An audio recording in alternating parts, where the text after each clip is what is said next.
we doing? How we doing? Trying to make sure that these water bottles fit. I want to be smuggling some later and just take it up to my room. $8 for a bottle of water upstairs. You can get them free. Just, right? I'm a tap water kid though, so I'm not gonna lie. I'm just gonna drink straight from the sink faucet. Ain't no shame in my game. Appreciate you guys coming out. My name is Jamar Hall. You have to say that I am very happy to be here. Happy to be alive. Yes, happy to have my life. But clap it up for that. I've had some near-death experiences that I wanted to tell you guys about. I almost died on my flight last week.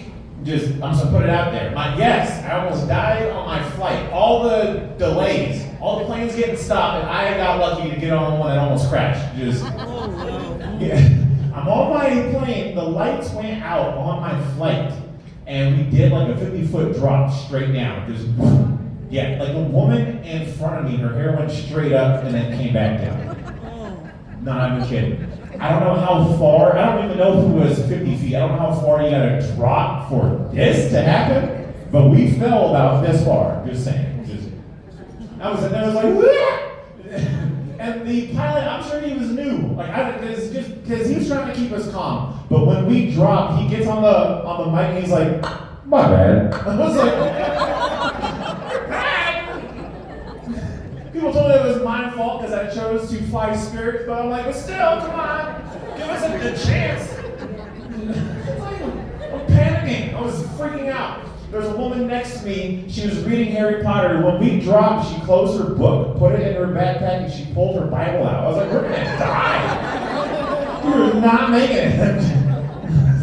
Like, how am I crazy? And I think in those type of situations, you try to feed energy off of people. Like, people freak out, you freak out. So I'm looking for someone calm. I'm like, if he's calm, then I'm gonna be alright. And so there was one person up in the front, didn't react to nothing. I was like, is he dead? He had headphones on. I'm like, okay, I should have done that. He was watching something, and I wedged my face between the seats to see what he was watching. He was watching La Bamba. Richard! I'm really not getting off of this plane. We made it.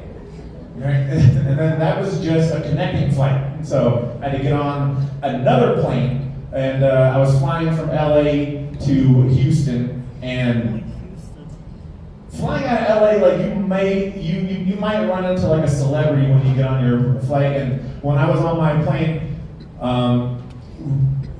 Rick Ross was on my flight, like not the rapper, but the drug dealer. Like I know you know.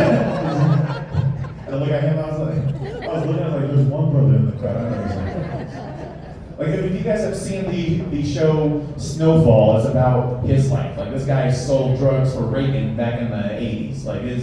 And so he's on my flight, and I get on the plane, and I see him up in the front, and he put his head down, put his hoodie on. I'm like, okay, he doesn't want to be bothered, but I know he saw me see him. And I was like, hey, Rick Ross! And I go, and I sit down, and there was one of the black dudes who got on the flight, and Rick Ross had his head down, and he was like, hey, we got Rick Ross up in here. I was like, oh, you can't take us anywhere, I swear. Like, bro, you gotta keep it down. And so people are getting hyped, and I was sitting next to this white lady on the flight, and she was like, who is he? Like, why is everybody getting all excited? I was like, well, it's Rick Ross. He's a drug dealer. And she's like, and she pulled up his Wikipedia page. She's like, it says author. It's like, yeah, now he is. She was like, a drug dealer. I was like, yeah. And she was like, and everybody knows him? He's not a very good drug dealer. He got caught. And after we get off, he gets off first, and I wanted to take a picture. I wanted to ask this man for a selfie, but I didn't know, I've never asked a drug dealer to take a selfie with him. I've never fanned over a drug dealer in my life, and I was like, oh my goodness! I don't know what the protocol is. I'm just, normally when I see a drug dealer, I call the cops, so I'm like, I just walk by and I was like, hey bro, I see you, I'm gonna keep it going. I'm gonna mind my own business. I I did absolutely nothing. I just, I gave him that and I went on. I'm like, well, that's probably best. That's probably best. But I was telling everybody about how my flight did almost crash, and like I was telling them how terrifying it was, and I'm like, I had a near-death experience, and they're like, well, where are you from? I'm like, well, Albuquerque. They're like, I've seen you on the news. Don't you always have a near-death experience out there? Yeah. Yes. Like in Albuquerque, I've lived there 10 years. This year, I had a gun pulled on me for the first time. And it was quick. Like the guy was like click clack pressing in my chest, and he looked at me. He's like, I've killed people before. And it was at that moment I wish that more people had pulled guns on me because I didn't know how to react. I didn't get practice. Like he just sprung it on me. He's like, I've killed people. Because where my mind went was this man served in Iraq. He's a veteran. Of course he's killed people. So that's the only thing that made sense. I'm like, he's not trying to kill me. He's just having a moment. So he put his gun out. I put my hand out trying to thank him for his service. I was like, we appreciate you. This is a little pro tip, this is a little tip. If you guys leave this place and plan on committing an act of violence on anybody, just make sure that this person knows that they're a victim. That's it. I didn't know. I skipped victim. I went right to comforter. I'm like, this man is suffering from an episode. And I tried hugging him. He's like, this is loaded. I was like, oh. And I was like, help me, please. I called the cops immediately. And when this happens and the cops come out, they do have to ask you, were you afraid you're gonna die? I gotta tell y'all, I'm not afraid of death, despite what you did here. But the idea of death does not scare me. One fear that I have is dying and not being able to control what's said about me when I'm dead. That's a real fear. Especially, it didn't really kick up until I watched the Aaron Hernandez documentary over Netflix. You guys seen this? They did him dirty. If y'all haven't seen it, it's 3 parts. Episode 1, football player. Episode 2, father, murderer. Episode 3, Aaron was gay. Just there's 10 minutes left. They were interviewing all his past lovers like Aaron was a bottom in prison. What? Wait till he dies? I just don't want to die on my way home tomorrow and somebody hear Jamar and I were a couple. Just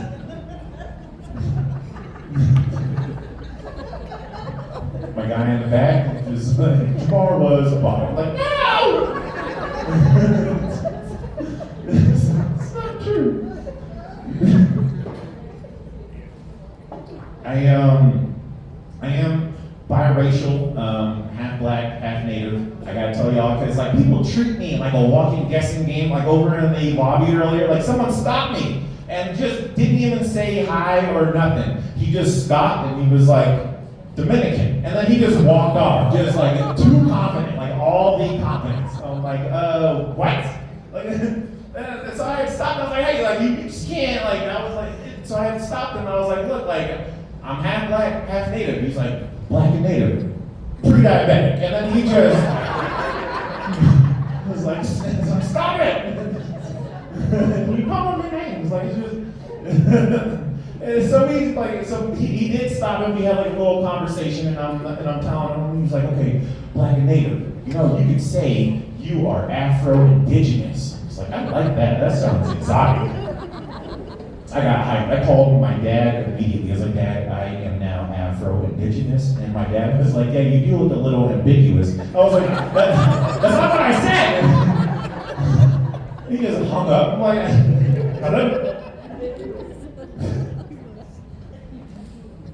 But I'm a res kid. I grew up on the reservation in the Four Corners area, and my mom, it's actually her birthday today. So my mom raised me as a very traditional mother. And as a traditional mom, there are certain taboos that she did bring me up with. One was you can't whistle at night. She had told us when we were kids, you're not supposed to whistle at night. And I asked her, why can't we whistle at night? She said, because the man will come down from the mountains and take you.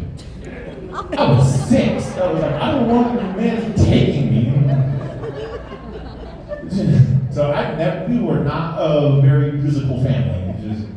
But as I got older, I started to think about stuff, and I'm like, I had questions. So I was like, hey, I got an aunt, 50, never been married, can't keep a man. Has she ever tried to whistle at night?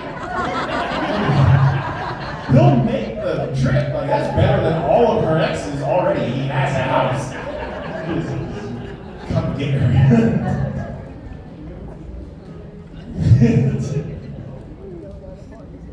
I had done that at a show. It was and I had said that, and there was a woman having a very bad date in the back and hated the man that she was with. She was like, "Can I whistle now? Will he come?"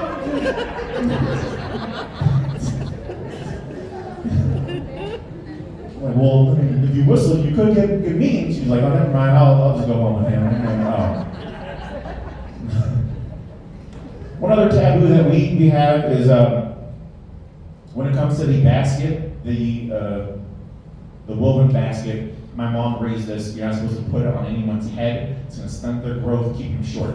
So when we're hearing all this, my mom's telling me, my brother, and my cousin this, and she said, "You can't put this basket on anyone's head. You're going to keep them short." And we all have like the one family member who's not all there mentally, because my cousin hears this and he's like, "It's going to keep him short." He grabbed the basket, looked at my brother, and threw it over his dick. Just he held it like this is personal. I mean, my brother's like, what's gonna happen? I was like, I do not know, but don't touch me. You stay over there. Those of you who are wondering, I have not followed up, but if you like after the show, we can FaceTime him together. Do it. That man's a freak. But with this kind of background, like, I think like naturally you fall into the conspiracy theorist type of group. Like, I am like a borderline conspiracy theorist. Like, I'm not a flat earther or nothing, like, just nothing crazy, but there are some conspiracy theories that I have, like, just for example, like when it comes to the moon landing. I think that the moon landing was fake. I can tell you guys the moon landing was fake. Because history has always shown us, any place white people have ever landed, they've never left.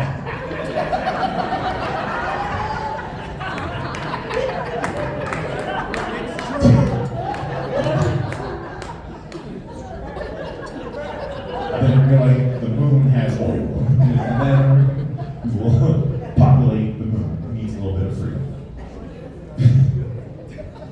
One other theory that I have is when it comes to inflation. The reason why I think inflation is getting so high is so that men can no longer afford second families.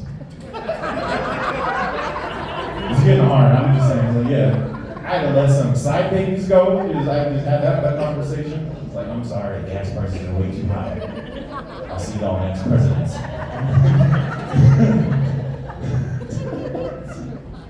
It was a hard conversation. Like, how do you know? I was like, don't call me that, and we're going to see who wins.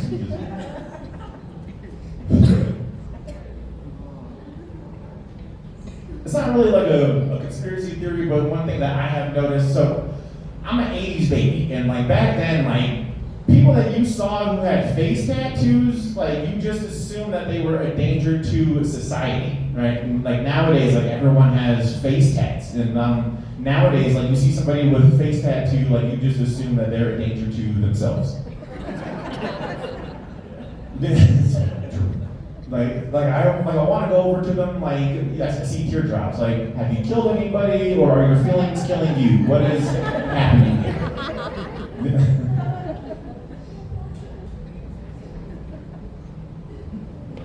One theory that I would like, or one thing that I would like to push is, I'm very pro representation when it comes to like television, and I think that one thing that we are ready for as a country is a black ghost hunter.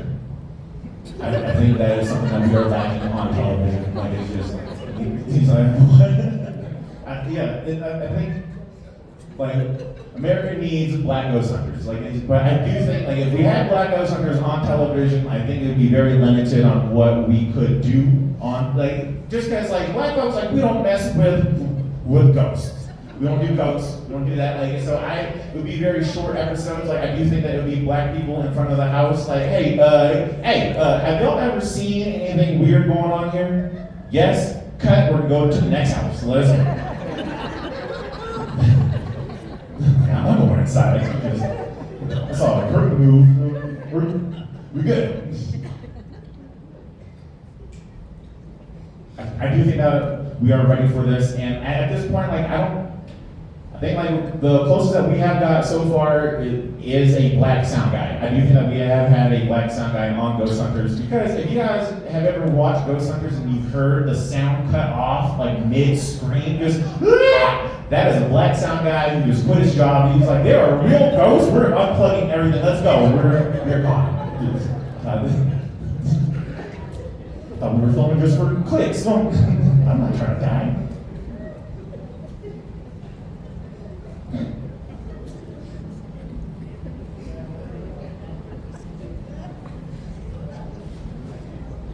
On my way down here, I did go through a outfit change. I didn't plan to wear this. I'm not sure if, like, I had like a nice fitted shirt that I was going to come down in, but I'm not sure if y'all have ever experienced this. Like, you guys ever had like fat creep up on you? Like, I thought I was like good, you know. I was like, okay, yeah, I'm gonna kill him. And then I looked in the mirror and I'm like, ew. And I was in denial, like, because I was making all these different excuses, because I was like, oh, this shirt's kind of snug. I'm like, you know what? I did eat cheese on that burger, so I'm gonna blow. That makes sense. I'm like, this doesn't really look right though. I'm like, you know what? I washed it wrong, is what it was. I'm like, yeah, it's going to shrink. Okay. I went on a store run and I came back and I hit a speed bump and I was like, I felt my love handles jiggle. I was like, I'm fat. Okay, cool, I'm getting fat. On my way down, I was getting boob sweat. I was like, this is new. What do you do with this? What? I don't have any tape. Like, if you have any tape, you can help a brother out. I'll go ahead and just like keep him still, because I don't know. As I'm talking, like, I can feel one moving, and I'm just like, I just hope no one notices. That's it. Like, I'm like, I have a loose fitting sweater. Like, how we're just gonna do that? Yeah, okay.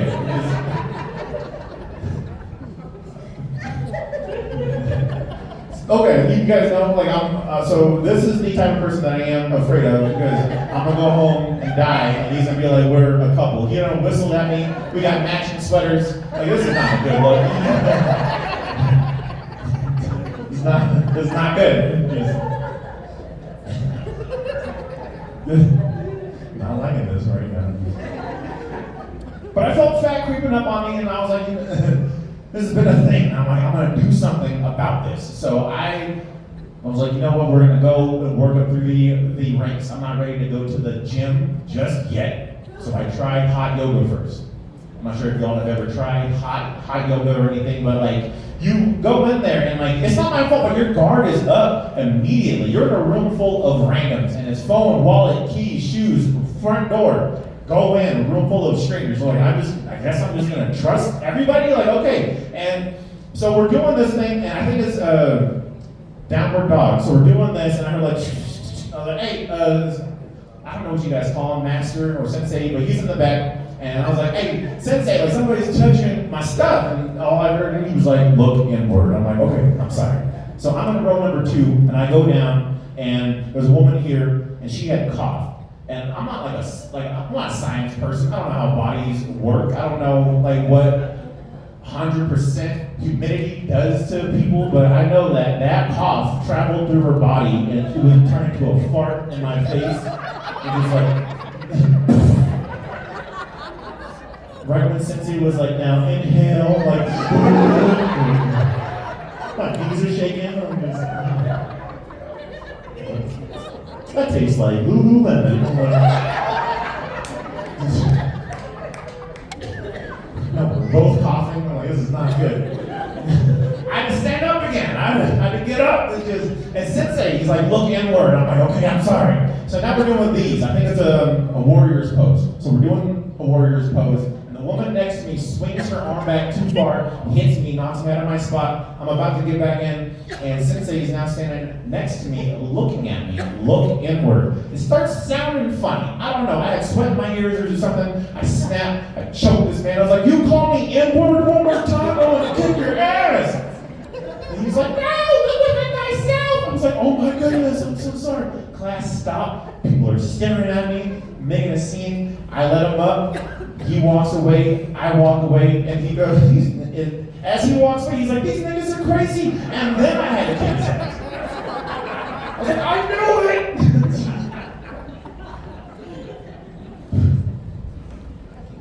So I'm no longer invited back to hot yoga. I was like, maybe I should just go to the gym. Albuquerque did it to me. It turned me into this. I'm not an angry person, I swear. I didn't choose to live in Albuquerque. I gotta tell you guys, I do feel like Albuquerque chose me because I got someone pregnant. So I'm stuck there. Court orders. I gotta live in Albuquerque now. Are you sure we can? No. But when she got pregnant, I tried to do the right thing. I married her. I took her last name. I'm not doing this. It's not a thing. I'm a progressive male. You know, you're like, no. He's like, that's not happening. No, go on, think about it. I was like, I'm just trying to get some brownie points. And I also learned, like, when she divorced her ex-husband, she kept his last name for his military benefits. And I also wanted his military benefits. I was like, is this how you come up? Is this how you do it? It don't work like that. I am walking around with a grown man's last name. It's embarrassing. I already spent all the money on this, I'll just keep it. But we didn't last. Like, we didn't last because I did learn, like, she had lied to me through a couple years of a marriage. After being married to her for a couple years. Like, when I met her, she had, like, very cute freckles on her face. That is why I started talking to her, and, it grew from there. And I did learn after a couple years of marriage, they weren't freckles. They were blackheads. I was like, how big are your pores? Use a white strip. What is this?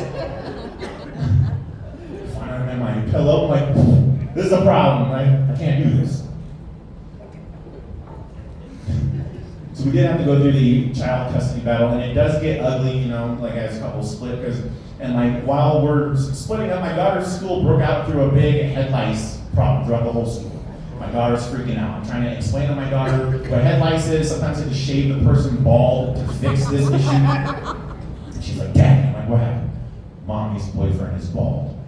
She's freaking out, and I'm like, calm down, look. Mommy's boyfriend has head lice.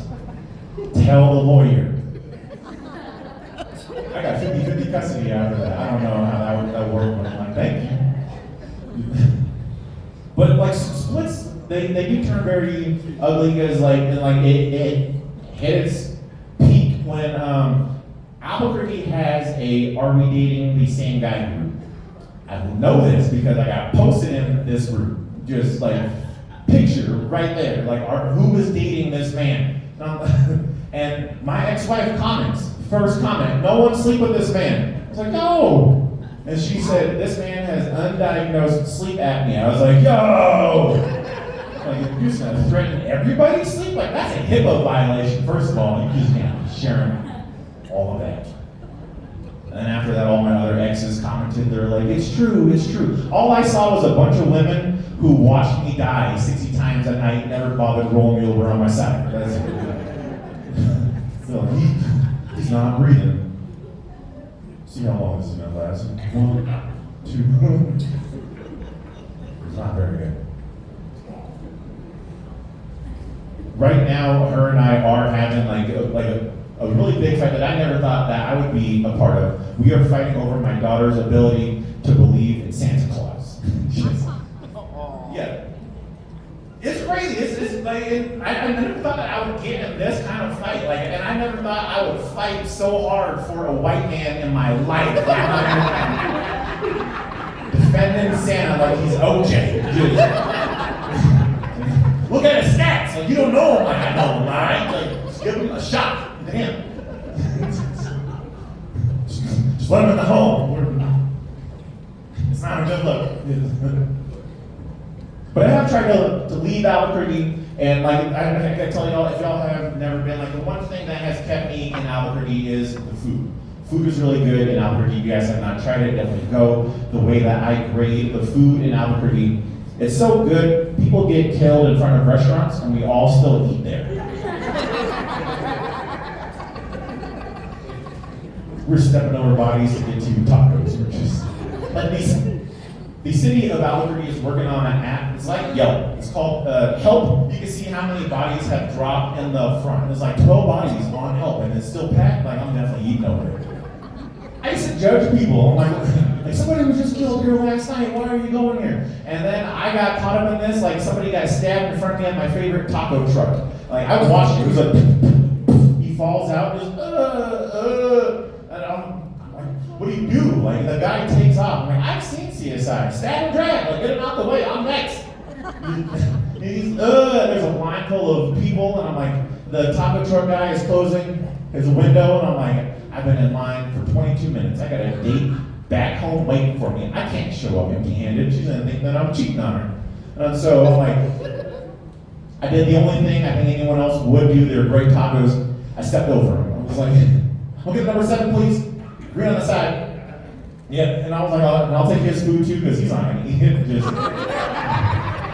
But the taco truck guy is closing his window, and I'm trying to lock eyes with him. I'm just like, number 7, please. And as I'm doing this, trying to get him to serve me tacos, I felt a little tug on my pant leg.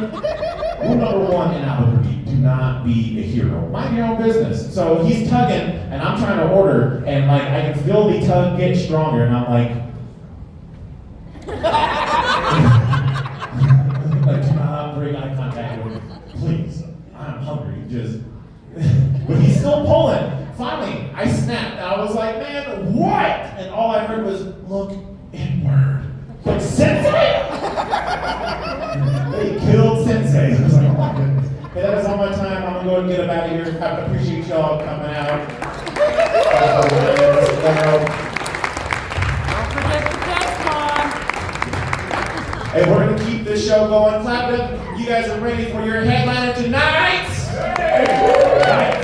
This guy coming on has 2 comedy specials on Dry Bar. Check it out. He was a participant on AGT, and he's also a regular on XM Radio. Ladies and gentlemen, put your hands together.